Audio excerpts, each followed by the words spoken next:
Heart sounds are the sounds produced by the mechanical activities of the heart during each cardiac cycle. Her cardiac cycle के दौरान heart के अंदर mechanical activity होती है जिसकी वजह से हार्ट साउंड्स प्रोड्यूस होती हैं। ये 4 तरीके की साउंड्स होती हैं। First heart sound S1, second heart sound S2, third heart sound S3 and fourth heart sound S4। S1 and S2 are normal यानी कि फिजियोलॉजिकल होती हैं।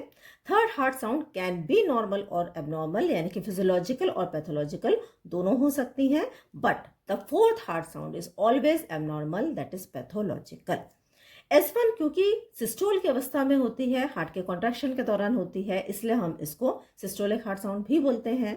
S2, S3, 4 क्योंकि डायस्टोल की अवस्था में होती है, इसलिए हम इनको डायस्टोलिक हार्ट साउंड भी बोलते हैं।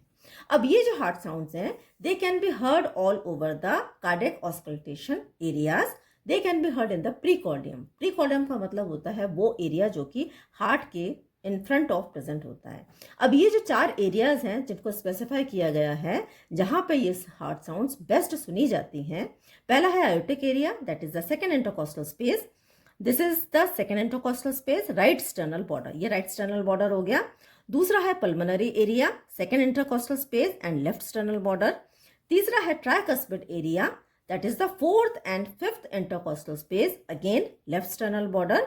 और जो चौथा है that is the mitral area, that is the fifth intercostal space। अगर क्लेविकल के मिडिल से एक लाइन ड्रॉ करें तो मिड क्लेविकुलर लाइन, इस एरिया को हम एपेक्स बीट एरिया भी बोलते हैं।